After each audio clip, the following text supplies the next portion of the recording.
permettez-moi d'exprimer tout particulièrement mes remerciements renouvelés à mon frère, son Excellence M. Macky Sall, président de la République du Sénégal, chef de l'État, président en exercice de l'Union africaine, ainsi qu'au peuple sénégalais pour l'accueil particulièrement chaleureux et fraternel qui a été réservé à l'ensemble des délégations et invités.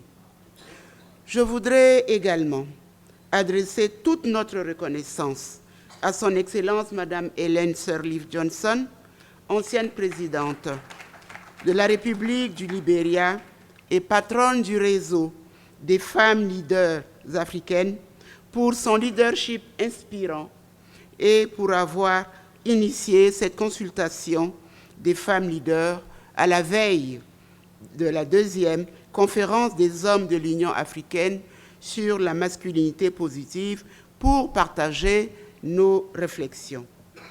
Je salue toutes les femmes leaders dans cette salle qui se battent au quotidien pour donner encore plus de valeur à la femme africaine.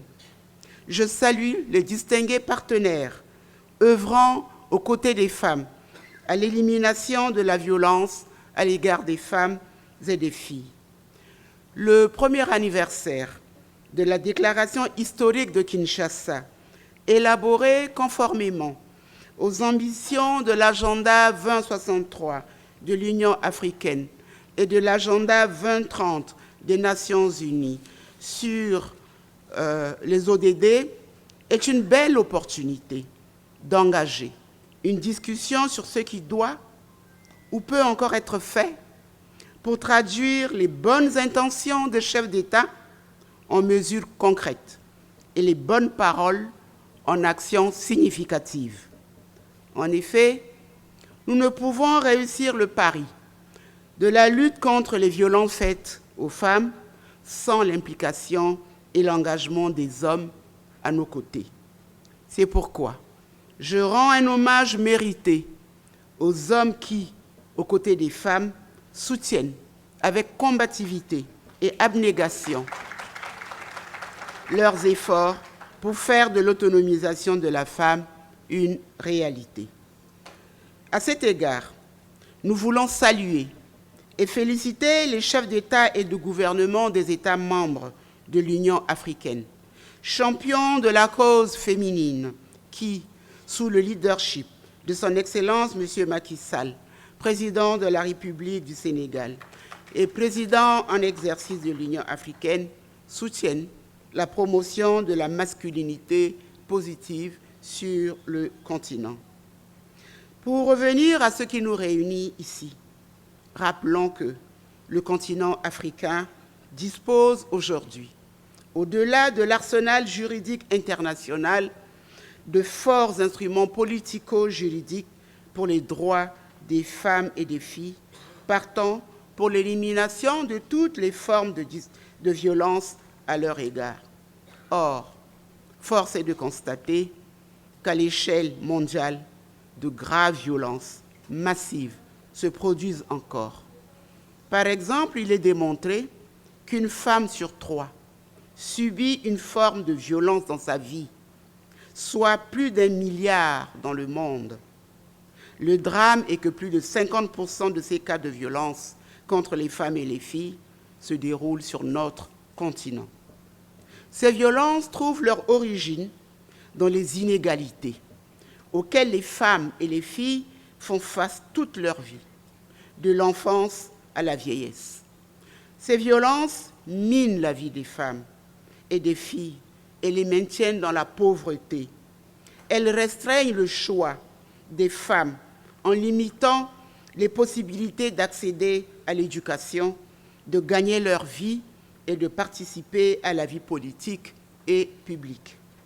Toutefois, s'il est vrai que la violence sexiste touche n'importe qui et n'importe où, les crises humanitaires dans les situations de conflit exacerbent davantage la vulnérabilité des femmes face à la violence. Or, l'absence de paix et de sécurité provoque beaucoup d'inégalités sur le continent. Et celles qui en souffrent le plus sont les femmes, qui deviennent de ce fait des personnes vulnérables. Des millions de femmes et de filles africaines pâtissent de ces conflits, souvent parce qu'elles sont la cible de violences délibérément exercées contre elles. Mesdames et messieurs, distinguées personnalités, les violences contre les femmes et les filles sont donc légion sur notre continent. Des organisations de la société civile, des jeunes et des femmes et beaucoup d'autres partenaires travaillent déjà ardemment à les documenter. La déclaration de Kinshasa et son appel à l'action, ainsi que la décision de l'Union africaine, ont ouvert la voie à une implication significative des hommes au plus haut niveau dans la lutte contre les violences faites aux femmes et aux filles. Cet engagement masculin doit certes rendre des comptes aux femmes, mais les femmes elles-mêmes doivent être vigilantes, rester saisies de la question et s'assurer que les dirigeants masculins qui s'engagent à mettre fin à la violence contre les femmes et les filles et à l'inégalité entre les sexes restent responsables devant les femmes et les filles en Afrique.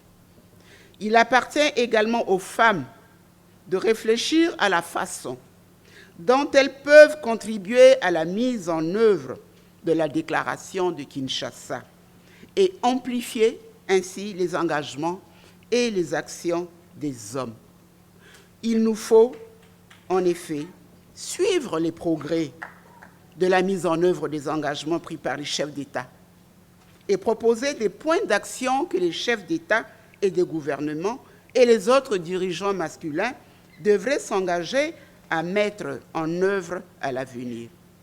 Il nous faudrait aussi proposer des recommandations et des stratégies concrètes à cet égard. Et pour ma part, je propose, premièrement, l'adoption de lois adéquates et protectrices sanctionnant durement les auteurs des violences contre les femmes et les filles.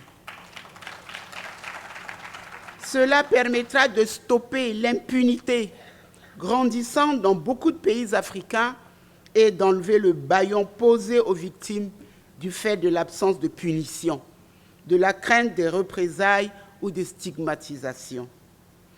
Deuxièmement, l'amélioration du système judiciaire dans beaucoup de nos pays pour faciliter aux victimes l'accès à la justice, diminuer les coûts des procédures et la lenteur irrelative. Troisièmement, la création de fonds pour l'autonomisation des femmes à côté de ceux qui existent déjà pour lutter contre la pauvreté, gage d'inégalité et vecteur de violence. Mais surtout, l'implication des femmes dans la résolution de nombreux conflits sur le continent, comme le prescrit la résolution 1325-2000 du Conseil de sécurité des Nations Unies.